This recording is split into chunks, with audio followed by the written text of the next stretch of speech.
નમસ્કાર વિદ્યાર્થી મિત્રો, આજે આપણે ધોરણ 8 સામાજિક વિજ્ઞાનમાં પાઠ 9 આપણી અર્થવ્યવસ્થા જેનો પહેલા ભાગનો વિડીયો જોઈશું. હવે સૌથી પહેલા પાઠના નામની ચર્ચા કરી દઈએ. પાઠનું નામ છે આપણી અર્થવ્યવસ્થા. અર્થવ્યવસ્થાનો અર્થ થાય છે આર્થિક સ્થિતિઓને કાબૂમાં રાખવા માટેની એક ચોક્કસ વ્યવસ્થા કરવી પડે, જેને આપણે અર્થવ્યવસ્થા કહીએ. આ અર્થવ્યવસ્થા સામાન્ય રીતે આપણા ઘરથી શરૂ થાય છે અને આખા દેશને એ અસર કરે છે.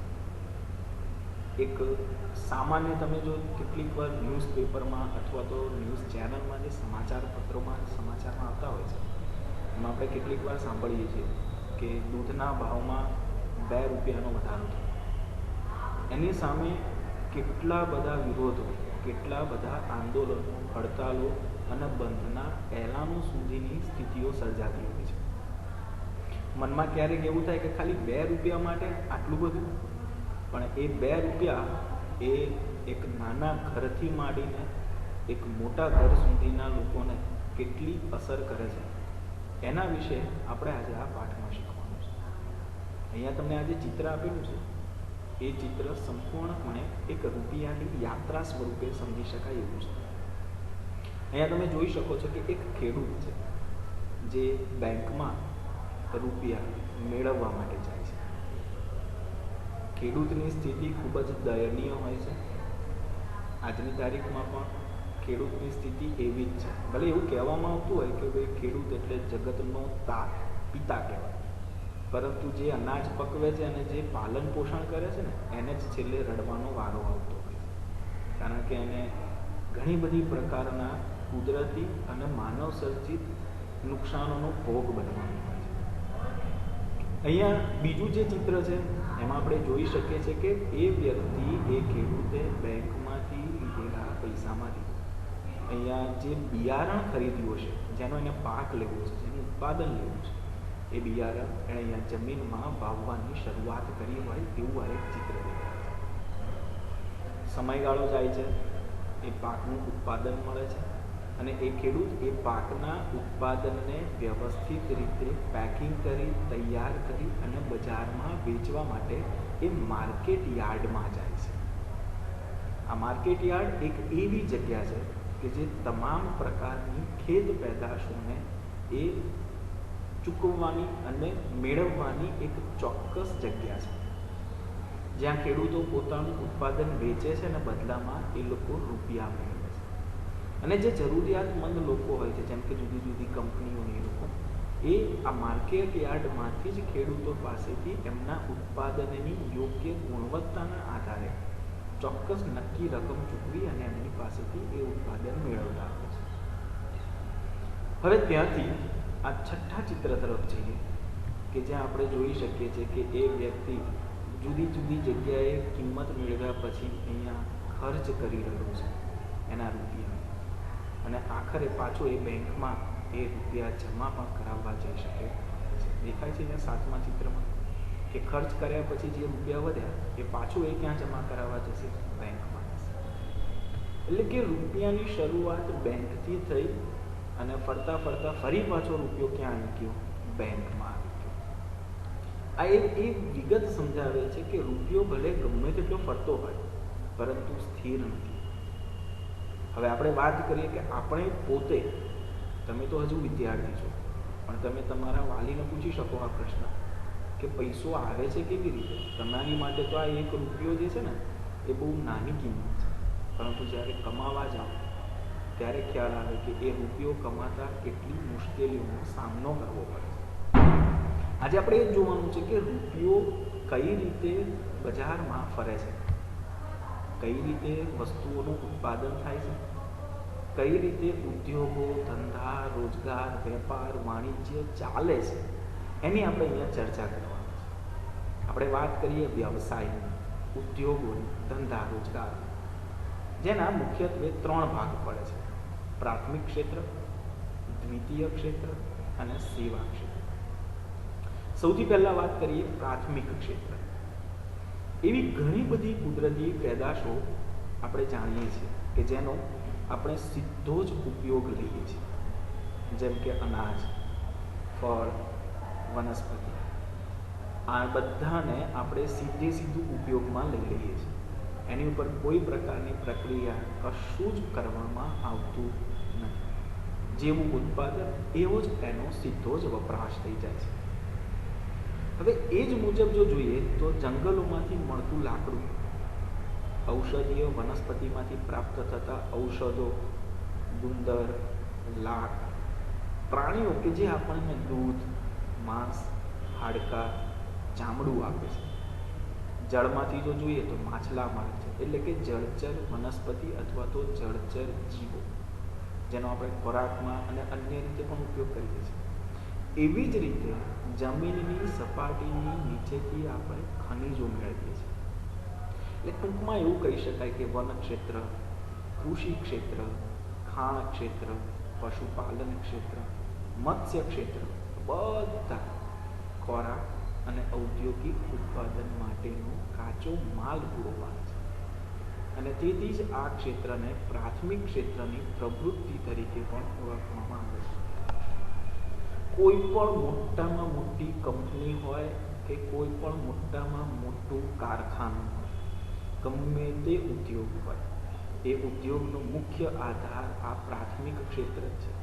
જ્યાં સુધી અહીંયાથી કાચો માલ નહીં મળે ત્યાં સુધી આગળની કોઈ પ્રક્રિયા શક્ય બનતી નથી. હવે વાત કરીએ દ્વિતીય ક્ષેત્રની, જેને આપણે મેન્યુફેક્ચરિંગ સેક્ટર તરીકે ઓળખીએ છીએ. હવે ઘણી એવી પ્રાથમિક પેદાશો છે કે જેના પર પ્રક્રિયા કરી એની પેદાશોને ફરીથી ઉપયોગમાં લઈ શકાય એવી પ્રવૃત્તિઓને આપણે દ્વિતીય ક્ષેત્રની પ્રવૃત્તિઓ કહીએ છીએ. હવે સામાન્ય રીતે હમણાં આપણે વાત કરી એ પ્રમાણે જો કપાસમાંથી સૂતરાઓ કાપડ બનાવવામાં આવે, એ જ કપાસમાંથી કપાસિયાનું તેલ પણ બનાવવામાં આવે. તો એનો અર્થ એવો થયો કે જ્યાં સુધી આ પ્રાથમિક ક્ષેત્રમાંથી વનસ્પતિ દ્વારા મળેલો કપાસ નહીં મળે ત્યાં સુધી દ્વિતીય ક્ષેત્રમાં તૈયાર થતું સૂતરાઉ કાપડ અથવા તો કપાસિયાનું તેલ બજારમાં દેખાશે નહીં. શેરડીમાંથી ગોળ અને ખાંડ બને છે. આ ગોળ અને ખાંડ બનાવવાની ક્રિયા દ્વિતીય ક્ષેત્રમાં થાય છે, પણ એને તૈયાર કરવા માટેનું જે મુખ્ય કાચો માલ શેરડી છે એ તો પ્રાથમિક ક્ષેત્ર વનસ્પતિમાંથી મળે છે. માટીમાંથી ઈંટો બનાવવી, યંત્ર સામગ્રી, માર્ગ પરિવહન તેમજ સંચાર સાધનો. હવે સંચાર સાધનોની અંદર કોનો સમાવેશ થાય તો તમામ પ્રકારના એવા સાધનો કે જેથી એક વ્યક્તિ બીજા વ્યક્તિની સાથે સરળતાથી વાતચીત કરી શકે, ઝડપથી વાતચીત કરી શકે. એનું શ્રેષ્ઠ ઉદાહરણ અત્યારે આપણે જોઈએ તો મોબાઈલ ફોન, વિદ્યુત સામગ્રી, તૈયાર વપરાશી વસ્તુઓ વગેરેના ઉત્પાદનમાં રોકાયેલા મોટા ઉદ્યોગો, સંરક્ષણ સામગ્રી, રંગ રસાયણો, કાપડો બધાનું ઉત્પાદન કરતા એકમો, આ બધાનો આ એક જ ક્ષેત્રમાં સમાવેશ થાય છે, દ્વિતીય ક્ષેત્ર. અને એટલા માટે એને ઔદ્યોગિક ક્ષેત્ર તરીકે પણ ઓળખવામાં આવે છે. દરેક શહેરમાં જે વિકસિત શહેર હોય અથવા તો વિકસનાર શહેર હોય, વિકસતા શહેરો હોય, એ દરેક શહેરોમાં એક ચોક્કસ જીઆઈડીસી હોય છે, જેમાં જુદી જુદી પ્રકારના નાનાથી લઈને મોટા કારખાના, ફેક્ટરીઓ કાર્યરત હોય છે. અને એ બધાનું કામ આ જ છે, કાચો માલ મેળવી અને એની પર યોગ્ય પ્રક્રિયાઓ કરી અને પછી ત્યાંથી તેને આગળ મોકલવો. હવે વાત કરીએ સેવા ક્ષેત્રની. તો પ્રાથમિક અને દ્વિતીય ક્ષેત્ર દ્વારા ઉત્પાદિત વસ્તુઓનો મોટો જથ્થો એ મોટા વેપારીઓ સુધી પહોંચાડવા માટેનું જે મુખ્ય કાર્ય કરવામાં આવે છે એ આ સેવા ક્ષેત્ર એટલે કે ટ્રકો અને ટ્રેનો દ્વારા. જો આ ટ્રકો અને ટ્રેનો ના હોય તો એ પરિવહનની વ્યવસ્થા અટવાઈ પડે. ઉત્પાદન અને વેપારમાં સહકાર સાધવા માટે ટેલિફોન, પત્રાચાર, બેંકો પાસેથી વ્યાજે રૂપિયા લેવાની પણ ઘણીવાર જરૂર પડે છે. અત્યારે તો સરકાર સામેથી બેંકો દ્વારા સબસિડી આપે છે કે જેના કારણે ઉદ્યોગો વધારે વિકસે. ટૂંકમાં એવું કહી શકાય કે વેપાર, સંચાર તેમજ માર્ગ પરિવહન, હવાઈ તેમજ દરિયાઈ માર્ગો, શિક્ષણ અને આરોગ્ય, બેન્કિંગ અથવા તો વીમા કંપનીઓ, પ્રવાસ અને મનોરંજન, ગેસ, વીજળી, બધી સેવાઓ વગેરેની કામગીરીનો સમાવેશ આ જ ક્ષેત્રમાં થાય છે. વર્તમાન સમયમાં internet, ATM, booth call centre, software company વગેરે મહત્ત્વની સેવાઓ શરૂ થઈ છે, જેને આઈટી કહેવામાં આવે છે. હવે આ બધાના ઉપરથી તમે અહીંયા એટલી વિગત બરાબર ચોક્કસપણે દ્રઢપણે સમજી શકશો કે આ સેવા ક્ષેત્ર વગર પણ ઉત્પાદન એટલે કે ઉદ્યોગો શક્ય નથી, દ્વિતીય ક્ષેત્ર એટલે કે ઔદ્યોગિક ક્ષેત્ર વગર પણ ઉદ્યોગો શક્ય નથી, અને પ્રાથમિક ક્ષેત્ર વગર પણ ઉદ્યોગો શક્ય નથી. હાલની તારીખમાં જે પ્રમાણેની પરિસ્થિતિ છે એ પ્રમાણે કેટલાક પ્રશ્નો સર્જાય છે. હવે આપણે એ પ્રશ્નો વિશે ચર્ચા કરીએ. હવે આપણે જોઈએ કે વિવિધ જે ક્ષેત્રો જોયા એ ક્ષેત્રોનું શું મહત્વતા છે આપણી અર્થવ્યવસ્થામાં એની વાત કરીએ. અહીંયા જો એક પ્રશ્ન એવો પૂછ્યો છે કે ધારો કે ખેડૂતો કોઈ ખાંડની મિલને શેરડી વેચવાની ના પાડે તો શું થાય? આપણે ખાલી ચર્ચા કરીએ કે ખરેખર શું પરિસ્થિતિનું સર્જન થાય. અહીંયા તો માત્ર ખાંડની વાત કરી છે. આપણે એવું વિચારીએ કે જે પણ કોઈ પ્રાથમિક ક્ષેત્રના કાચા માલની ચીજવસ્તુઓ છે મહત્તમ અંશે ખેડૂતો દ્વારા તૈયાર થતી હોય છે. તો જો એ ખેડૂતો એ કાચો માલ આપણને આપવાની ના પાડે તો શું થાય? આગળ જે બી કોઈ દ્વિતીય ક્ષેત્ર કે ઔદ્યોગિક ક્ષેત્રો છે અથવા તો જેટલા પણ મોટા ઉદ્યોગો છે એ બધાને એ કાચો માલ મનવાણો પૂરો થઈ જાય અને કાચા માલ વગર એમની ત્યાંનું ઉત્પાદન અટકી પડે. એક સંસ્થા, એક કંપની બંધ થાય કામ કરવાથી એટલે એની સાથે જોડાયેલા હજારો લોકો બેરોજગાર બની જાય. એની સાથે જોડાયેલા ટ્રક, ટ્રેન, સંદેશા વ્યવહાર, માર્ગ પરિવહન, બેન્કિંગ, વીમા બધી જ સેવાકીય ક્ષેત્રોને પણ જબરજસ્ત આર્થિક રીતે નુકસાનીવાળી અસરકારકતા જોવા મળે. માત્ર અને માત્ર ખેડૂત એક ચોક્કસ કાચો માલ જો આપવાનો બંધ કરી દે ને તો હવે જો કદાચ એવું બન્યું કે કોઈ કંપની છે કે જેને ભારતીય બજારમાંથી કપાસ ખરીદવાનું બંધ કરી દીધું છે અને બીજા દેશો પાસેથી એણે કપાસ આયાત કરવાનું નિર્ણય, તો આ કપાસની ખેતીની હાલત શું થાય? પહેલો પ્રશ્ન તો ત્યાં સર્જાય કે એવું બી નથી કે માત્ર પ્રાથમિક ક્ષેત્ર ઉપર જ આ બીજા બધા ઉત્પાદનો અટકેલા છે. એવું બને કે અહીંયા જે પ્રમાણે બતાવ્યું છે એ પ્રમાણે કદાચ એવું થાય કે ચલો કપાસની વાત કરીએ આપણે કે ખેડૂતોએ કપાસ આપવાની ના પાડી તો જે કંપનીઓ છે એ કંપની બેસી નહીં રહે. કંપનીને તો માલ જોઈએ છે, કાચો માલ. એ એક જગ્યાએથી નહીં તો એ બીજી જગ્યાએથી પણ કાચો માલ તો મેળવશે, ભલે એને થોડોક મોંઘો પડશે. સામે એને મોંઘો પડશે તો એ વસ્તુને પણ શું કરશે કે એનું જે ઉત્પાદન તૈયાર થવાનું છે એ ઉત્પાદન એ પ્રમાણે ઊંચી કિંમતે, મોંઘી કિંમતે વેચવાના છે. તો જો કંપની કપાસ ખરીદવાનું બંધ કરી દેશે તો સામે તરત જ કપાસની ખેતીમાંથી જે ઉત્પાદિત થયેલું જે કપાસ છે એ કપાસ બિલકુલ વ્યર્થ જશે, નકામું જશે અને ખેડૂતોને એ કપાસ ક્યાં વાપરવું, કોને આપવું, કઈ રીતે એનો નિકાલ કરવો એ એક વિકટ પ્રશ્ન ઊભો થઈ જશે. કારણ કે જો એમને એમની ચોક્કસ કિંમત નહીં મળે તો એમણે જે પણ કોઈ ખર્ચ કર્યો છે અથવા તો જે પણ કોઈ આર્થિક વ્યવસ્થા કરી છે એ ઉત્પાદનને મેળવવા માટેની એ બધી માથે પડે. એટલે એમની માટે પણ એક પ્રશ્ન સર્જાય અને ફરી વખત કપાસની ખેતી કરવી કે નહીં એની માટે એક પ્રશ્નાર્થ એમની સામે ઊભો થઈ જાય.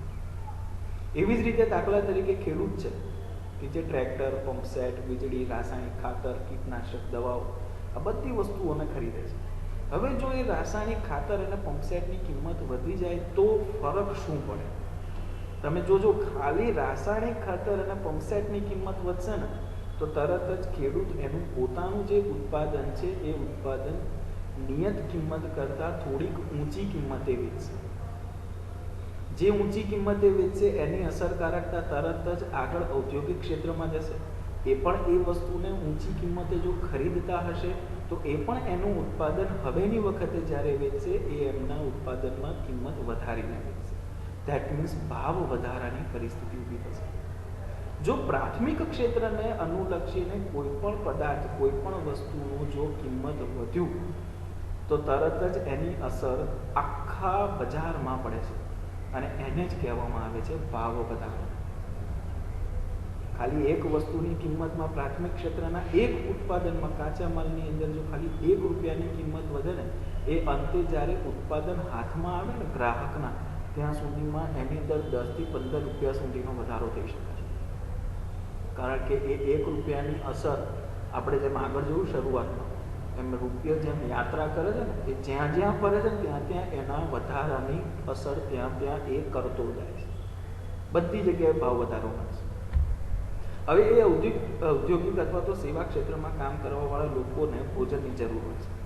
હવે ધારો કે ટ્રાન્સપોર્ટવાળાએ હડતાલ પર કરી, ટ્રાન્સપોર્ટ એટલે ટ્રકવાળા હોય, અને ગામડામાંથી શાકભાજી દૂધ બધું લઈ જવાની ના પાડે, તો બી પરિસ્થિતિ કેવી થઈ જશે કે ગામડાઓમાં જે ખેડૂતોની પાસે ખેતરમાંથી ઉત્પાદિત થયેલા જે પણ શાકભાજી કે અનાજ કે દૂધ જે બી કંઈ છે, એ બધું એમની પાસે ત્યાં જ રહી જશે. એમને વેચવાની જરૂર છે, અને અહીંયા શહેરમાં રહેતા લોકોને અથવા તો બીજા ગામોમાં રહેતા લોકોને એમના ઉત્પાદનને ખરીદવાની જરૂર છે. પણ એ બંનેની વચ્ચે જે સંપર્ક સધાવનાર જે મુખ્ય વ્યવસ્થા હતી ઔદ્યોગિક અને સેવા ક્ષેત્ર, એ વચ્ચેથી તૂટી ગઈ છે હડતાળ દ્વારા.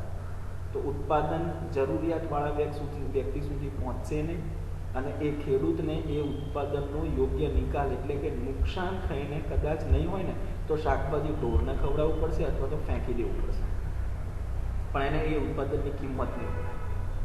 અને આ બાજુ જે શહેરમાં જે લોકો છે, એ લોકોને જેમની પાસે પણ ઉત્પાદન હાલમાં શહેરની અંદર ઉપસ્થિત હશે, જેમ કે શાકભાજી, તો જેમની પાસે શાકભાજી હશે ને, એ લોકો જે ₹20ના બટાકા હશે ને, તો એ વખતે કિંમતનો વધારો કરીને સ્થિતિનો લાભ લઈ રહેશે, અને એ ₹20ના બટાકા ₹100 વેચશે. આવી પરિસ્થિતિ સર્જાશે. એટલે ટૂંકમાં કહેવાનો અર્થ એ છે કે આખી આ અર્થવ્યવસ્થામાં જો કોઈ પણ એક જગ્યાએથી બીજો કડી હલી, ક્યાંકથી બીજો કડી તૂટી, તો સમજી લો કે એની અસરકારકતા સમગ્ર અર્થવ્યવસ્થા પર થાય છે. હવે પ્રત્યેક ક્ષેત્રની વિવિધ વસ્તુઓ, સેવાઓની ગણતરી કઈ રીતે કરીએ છીએ. અહીં એક ઉદાહરણ આપીશું. જુઓ તમે કે એક ખેડૂત લોટની કોઈ મિલને ₹15 પ્રતિ કિલોગ્રામના ભાવે ઘઉં વેચે. હવે એણે તો ₹15 લઈને ઘઉં વેચી દીધા. હવે એ જે મિલ છે એની અંદર પહેલાં ઘઉં દળાય, એનો લોટ બને, એ લોટ પાછું બિસ્કિટની કંપનીને વેચવામાં આવે ₹20. દેટ મીન્સ ખેડૂતે ₹15 લીધા, વચ્ચેથી ₹5 જે લોટ દળવાવાળી મિલ હતી એણે લીધા. હવે એ વસ્તુ ઘઉં જે હતા ને, એ ઘઉંની કિંમત હવે કેટલી થઈ ગઈ કહેવાય ₹20. હવે ત્યાંથી બિસ્કિટની કંપની હશે કે જે લોટની અંદર ખાંડ, ઘી, બધી જરૂરી ચીજ વસ્તુ ઉમેરી અને એના અંદરથી બિસ્કિટના 4 મોટા પેકેટ બનાવશે, અને એ બજારમાં ગ્રાહકને ₹80 એટલે કે ₹20 પ્રતિ પેકેટ વેચશે. અને આ બિસ્કિટ એ અંતિમ ઉત્પાદન છે. તો એ વિચારો તમે, ગ્રાહક સુધી પહોંચતા ₹15ના ઘઉં કેટલા રૂપિયા પહોંચી ગયા? ₹20 પ્રતિ પેકેટ, એટલે કે ₹80 પહોંચે. હવે જો આ 15ની જગ્યાએ જો અહીંયાથી ₹16 થઈ જાય, તો અહીંયા 80માંથી 90 થવાની પણ શક્યતા ખરી. આ રીતે ₹1 અહીંયા સુધી આવતા કેટલા રૂપિયામાં ફરતો આવે છે, એ સમજવાની વસ્તુ છે. ખાલી ગેસના બાટલાને અહીંયા લખેલું છે કે કઈ રીતે નુકસાન થાય છે. જો દૂધનો ભાવ ₹2 લીટર વધી જાય ને, તો ચાની પડતર કિંમત વધી જાય, એની વેચાણ કિંમત પણ વધી જાય. ખાંડના ભાવમાં 1 કિલો ખાલી ₹1નો ભાવ વધી જાય તો ઘર ખર્ચની અંદર બધું મેન્ટેનન્સ પડે. સૌથી મોટામાં મોટી આર્થિક વ્યવસ્થા અર્થશાસ્ત્રના જ્ઞાનીને તો તમારા ઘરમાં જે સ્ત્રી હોય, તમારી માતા, જે આખા ઘરનું બેલેન્સ બનાવે છે, બજેટ સેટ કરે છે. ગેસના બાટલામાં ₹50 વધી જાય ને, એટલે ઘરમાં અંદાજપત્ર ઉપર બધા ઉપર અસર આવી જાય. ડીઝલનો ભાવ પણ જો ₹1 પણ જો વધી જાય, ₹2 વધી જાય, તો તમારા સ્કૂલ બસ કે ગામની બસની ભાડા, ફેર, એની કિંમત પણ વધી જાય. એટલે છેલ્લે એની અસર પપ્પા ઉપર, એટલે કે એમની જે આવક છે, પગાર છે, એની ઉપર પડે. પણ પગાર તો એનો એ જ રહેવાનો છે, એમાં કોઈ સુધારો વધારો થતો નથી, અને ભાવ વધારો થતો જાય છે. આગળની વિગતો બીજા વિડીયોમાં જોઈશું.